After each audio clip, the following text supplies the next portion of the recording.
I'm going to show you how to make a wicked awesome certificate of authenticity with a wax seal. See how cool that is? I either went to, called, or looked up every place I could to try to find an embossing tool because I thought that that would be a good way to make my certificates of authenticity authentic. Because embossing, if you make your own thing for it, it's really difficult to replicate. What I didn't do was think about the materials that I had available, which is a vinyl cutter that I got a while ago, but finally set up and started using. It's actually far easier than I thought it was going to be, so I wish I had done that a lot earlier. And I had seal wax laying around that I had gotten for something. I don't even know what anymore. I decided to go for the old school wax stamp method. The whole point of the certificate is to make something that is so difficult to replicate no one would try to do it. But then again, what I built was so difficult to replicate, I don't think anybody would try to do that. But if you have a certificate with the thing, it's like an extra layer of security for people to know that you actually have the real thing. Since I already made it, I'm making an example to show you how I did my wax stamp. And I'm just weeding the vinyl, which is pulling out the parts that you want to be exposed. And then to put this vinyl onto your thing, use this stuff called transfer paper. And you can use masking tape. It works pretty much exactly the same, but transfer paper is clear. But the transfer tape, I'm gonna put this on my pants because the transfer tape that I got, paper, whatever it is, I got the strong kind. I don't need the strong kind.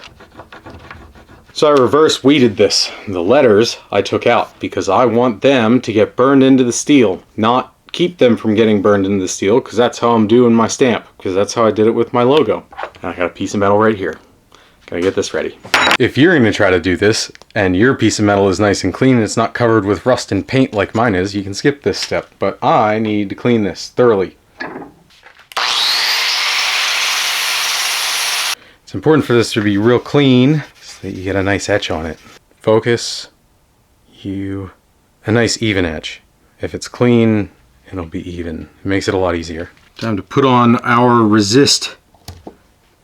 You stick your vinyl down real nice and tight. But it doesn't have to be perfect, because if you're trying to authenticate something, if it's handmade and not perfect, it's harder to replicate the imperfections than it is to replicate perfection. Apparently certificates of authenticity are mostly for people that are mass producing stuff. My vinyl cutter did pull some of the little bits out that it wasn't supposed to whenever it was cutting these, and you could always fix that like I had to do whenever I did my logo on the little tiny thing. I'm not going to take the time to do that. The K is being a butt face right now. There we go. It'd be very easy to cut out little pieces and fill in the letters. It's just, this is an example, and I just don't care that much. It's just to show you how to do this. Names on the table are my patrons. If you want to be on the table, it's $1 a month. Patreon link in the description. So I got my DC power supply. I hook it up to the piece of metal. I use some salt water to burn the stuff out. Are you positive you want to remove metal from it?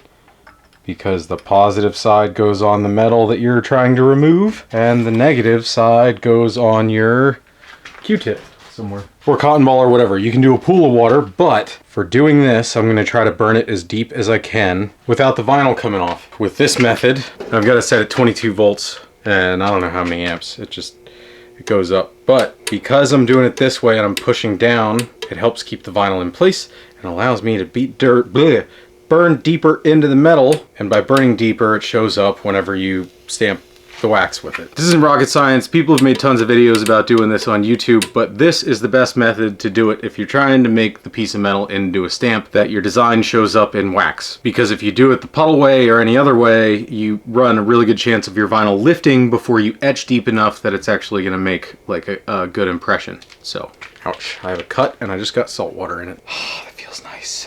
How long do you do it? Well, you do it till it's deep enough that you think it's going to show up whenever you stamp it onto wax. This is dangerous. You need ventilation. It gives off really nasty gases like chlorine. Chlorine will kill you.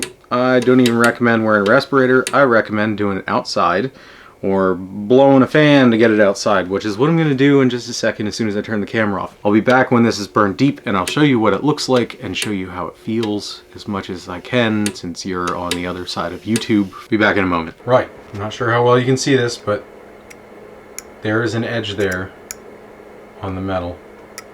It's pretty obvious in real life. You can really tell when it's getting done because it gets hard to clean the black stuff out because it's stuck down inside the edges of the metal that you've burned out. I did forwards, I didn't do backwards. This is untouched. It's only dirty because I wiped some of the schmoo that comes off with the forwards part. Oh, and you can do this with a battery too. I forgot to mention that earlier. You don't have to have a DC power supply. Batteries work just fine. 9 volts. 9 volts. You need high voltage.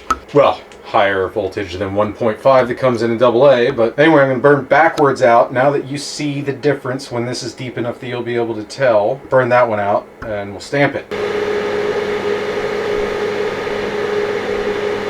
Good enough. Let's see how it looks.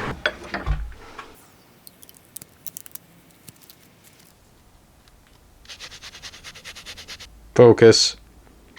It's not completely cleaned out, but you get the idea. Now, I did forwards for about twice as long as I did backwards because I want to see how much difference it makes when I stamp it into the wax. But I need a handle on it to stamp it, which is where this bolt comes in. I could just epoxy something on, but this is more fun. Success! I didn't catch myself on fire, and 2 pieces of metal have become 1.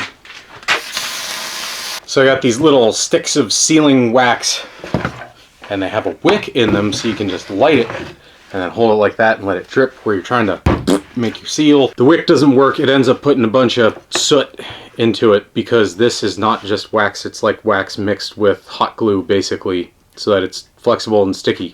But if you get it hot on this end, you can pull that wick right out and get rid of it because it doesn't work, which I recommend you do if you're going to do this. But then you can just take a heat gun, a candle, or something else and hold it near it and get it hot. High speed. And once you've got your nice hot wax sitting on your thing, you just stamp it. Let it cool. They usually make these things out of brass because the brass wicks the heat away very quickly and it cools. That way you don't have to wait to be able to take it off. You'll know when it's cool because it'll just come right off and the wax on the sides won't be sticking to it. Like that. My thing was dirty, but woo! Oh, did you see that catch? I can't tell how well you can see this on the camera. See how forwards is now backwards and backwards is now forwards. I did that for a reason. The first time I made my stamp with my logo on it, I didn't think about reversing it, and I put it on the right way. And then when I stamped the wax, it was backwards. The moral of the story is, don't be stupid like I was, and put it on backwards in the first place, that way your stamp comes out forwards. Because I had to grind this off and do that whole process over again. This is etched deeper than forwards or backwards on that plate that I just did.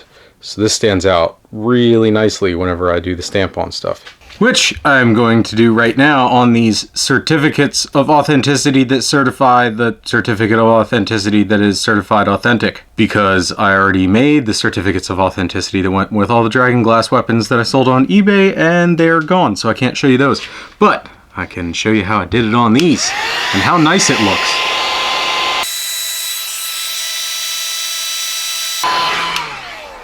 So much easier with a heat gun.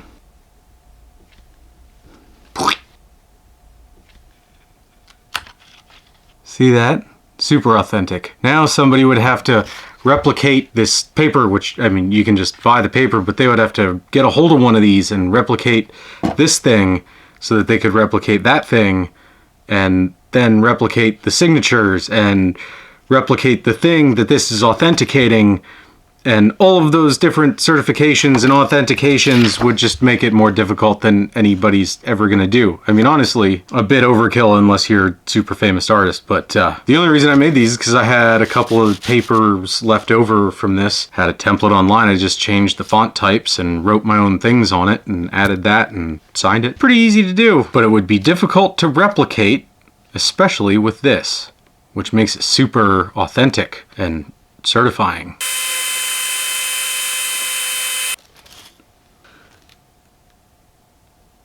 Because this stuff is wax and super glue, it doesn't crack. It's very flexible. So even though it contracts and it makes the paper bend, you can just bend it back flat again after it's cooled. Would have been nice to do these in gold, but I ran out of the gold when I was doing the actual certificates of authenticity for the stuff that I made, not just certificates for certificates. The cool thing about this is, even if somebody etched my logo and made this and somehow happened to make it the right exact size, the way that it burned into the steel when I did the electro etching is very variable. Yeah, check this out. When you put this back on it and then spin it, I don't know if you can hear that. Did you hear it lock into place? That's only gonna happen with this. There's all kinds of little texture in those etched areas that would be basically impossible to replicate. So if you had this, you would know 100% that this is a real certificate of authentication, because you can compare it to that and you would see that it's definitely from this. Even if somebody made one that was super close, you'd still be able to see the differences because it's imperfect. Now I know I didn't make these entirely from scratch because I bought the paper that has the gold foil border, but it just makes it look extra cool. Put links to all the stuff that I got in the description in my Amazon store. You know how to make your own certificate of authenticity that's very difficult to replicate now, which is the whole point of this project. I hope you enjoyed the video. Everything doesn't have to be epic. Sometimes it can just be a neat little project like this. Subscribe if you want, turn on notifications. I'll see you next time. Thanks for watching. Hurry up and cool off. But you don't need to keep watching this.